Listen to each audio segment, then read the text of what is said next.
I used to be a criminal. I know, I've scandalized some of you. You're like, what, Shayne, not you? No way. Yeah, you don't get your face tattooed because it's going good, all right? Everything I do is DIY, so it's all good. I was praying for my first time in maybe my adult life. I think really praying for the first time in my adult life in a church. And I saw her and I continued to pray to God specifically. I didn't really understand what I was doing. I was just kind of like, hey, what's up, God? And as I was praying and sort of asking God questions and all the typical things maybe an atheist would ask God, Mary decided to intervene in that and just kind of revealed herself to me, which, in that moment should have been terrifying. Because technically, as an atheist, you're having a supernatural experience. Like, you don't know, that could be a ghost or so many things, It's almost like it should have been terrifying, but instead it was not. It was in no way worrying, or it was only good. It just felt warm and safe and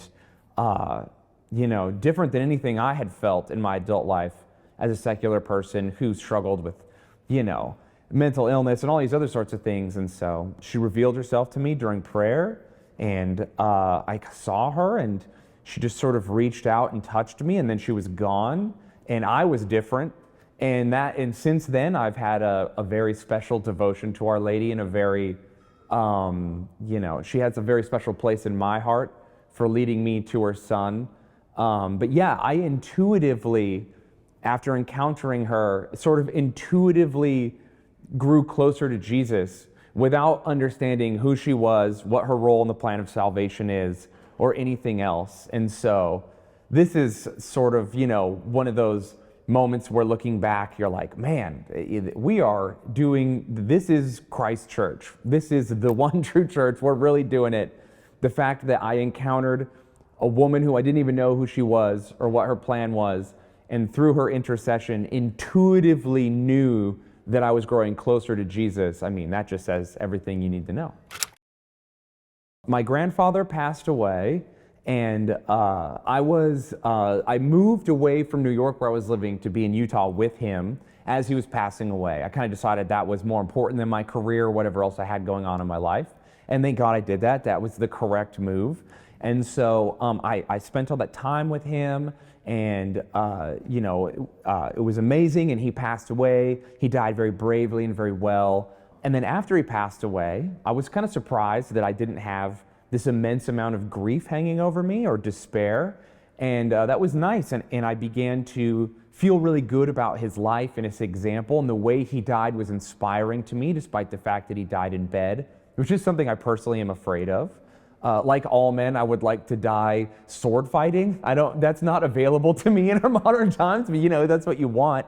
Or fist fighting a bear or something, I don't know. But so I'm sort of pleased and surprised by how I'm feeling about his death, and then my thoughts about him are very comforting and loving, and I begin to have these weird dreams about being in church over and over again, to the point that it becomes this sort of strange obsession that I can't shake off.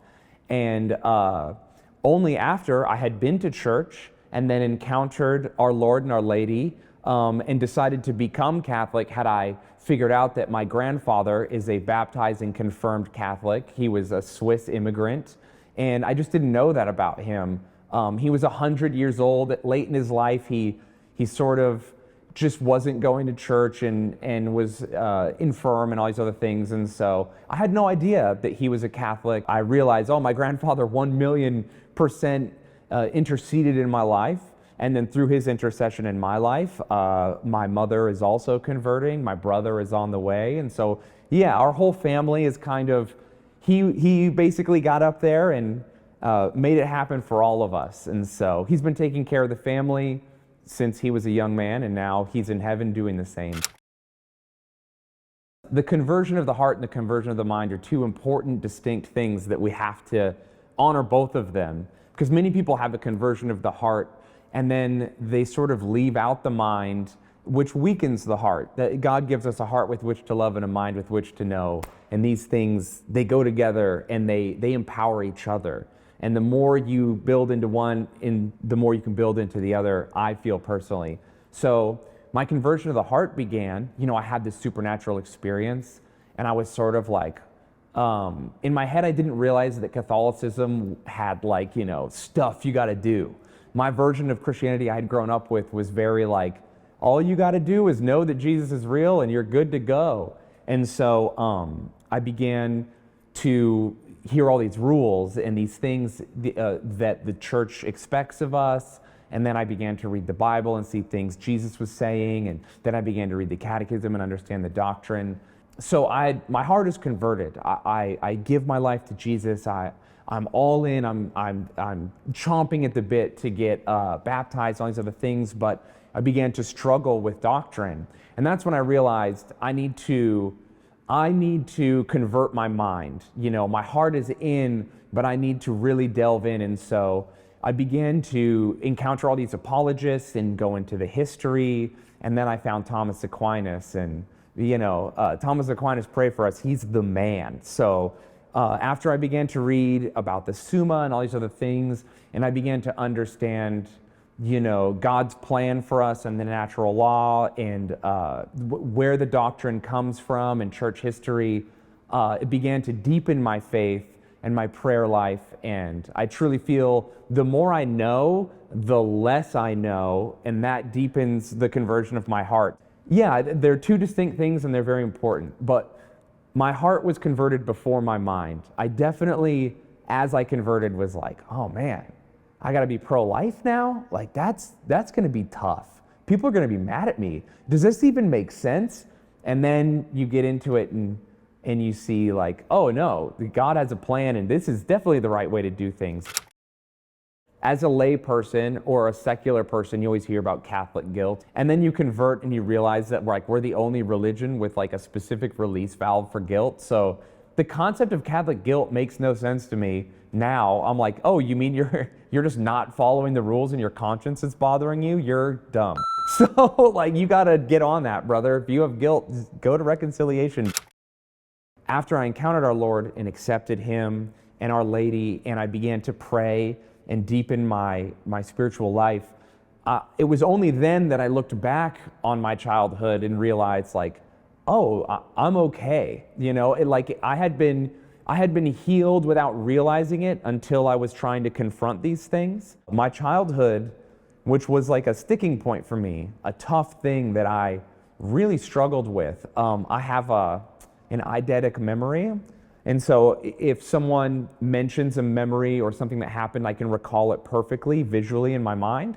So like I can do a party trick, like I can draw any room I've ever been in ever, if someone can remind me of the room. And so when you have a very bad childhood that has violence and other things in it, you over the course of your life will just be existing and someone will remind you of that. And now you are reliving it in extreme detail. And that was very difficult for me over the course of my life. And because of that, I organized my life in such a way that I would avoid those triggers. And after my conversion and encountering Our Lady, I have not one time had that problem. And in fact, to talk about my childhood doesn't bother me in any way. And to think back on it, all I have in my heart for all the people that I encountered is love. And the truly evil people I did encounter as a child, I have pity for, and I pray for their conversion, But even those people whom hurt me the most and aren't a part of my life now in any way, I really have nothing but prayers for them. And so, yeah, it really does. God really does supernaturally work in our lives if you accept Him and ask Him for help and you begin to live the Christian life. It's kind of difficult to hold on to those things.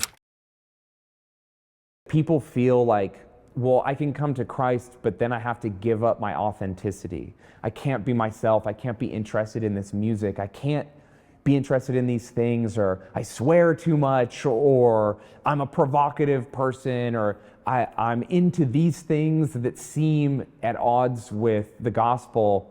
And then they see me listening to heavy metal, still enjoying being tattooed and not being ashamed, dressing how I want with, and all these other things. And they realize like, oh, I can be modest, I can be weird, I can be eccentric or silly or goofy, but I can still live a sacramental life. And so it's been my most favorite thing about my conversion, for sure, is basically getting all the freaks and weirdos into Mass. Whereas my generation was sort of just like isolated and weird because we experienced the internet and culture in a way that no other generation really got to, the newer generation is now living in the bubble created by all of us. And so it's unfortunate because, there's a culture of dating that's honestly horrific, and there's a culture of, all these things, abortion and all these other things that are going on in their lives that they feel like, they're incompatible, or they have nowhere to go. To those people, I say, all the pain, all the confusion, all the sort of like, what is my life? What am I doing? All this seems frivolous and stupid. Nothing feels good. Nothing feels real. They're sort of living in a dream almost. I totally get that. That's something younger dudes tell me. They're like, life just feels like a dream sometimes, like nothing matters. And I think it's because they're, to quote Bishop Barron, they're too busy being caught up in the ego drama. Everyone is the main character in their story, but we don't realize none of us are the main character. Jesus is the main character, and we're in his story, and he has a role for you to play. So instead of being in the ego drama, you have to get out of that and get into the theo drama. Find out what God's role for you is and play that role, and that will be your most true and authentic self. And so I would say to any of those young people who are like struggling or feeling like they don't fit in, or feeling like they have nowhere to go, or that the church couldn't possibly be for them, I say to you, everything you're doing isn't working. And I know that you feel like that. And it's time to get out of the ego drama and get into the theo drama. I do think that we live in a pagan society, just like full stop. Everything about it is pagan, from the way we view humans in the womb to the way we engage with art and culture and the worship of money and all these other things. So we're living in a full-on pagan society right now. And just like the Christians that came before us, our job is to baptize these people and this culture. And so, for instance, I'm into a lot of heavy metal and music that is classically in league with Satan, like just straight up. The imagery is supposed to be satanic. The messaging is often satanic. Just for edgelord's sake, or some people truly believe that. And instead of saying, oh, this music is gross, I'm going to get away from it, my response is to baptize the music. Christ gave us music to raise our hearts to the Lord, and art. And so I think we need to take these things from the pagans and show them what the true, most authentic and best version of them are. So like art is the most moving when it's authentic and speaks to truth, which is why like Renaissance art inspires us, and modern art is bad. I think our job in a post-Christendom age is to baptize the culture and the people. And so don't run from things that you think are negative, and instead baptize them. And I think that a good example of someone who did that in a huge way is Tolkien and C.S. Lewis. They took pagan stories, fairy stories that are pagan myths, and they took them and they made them their own.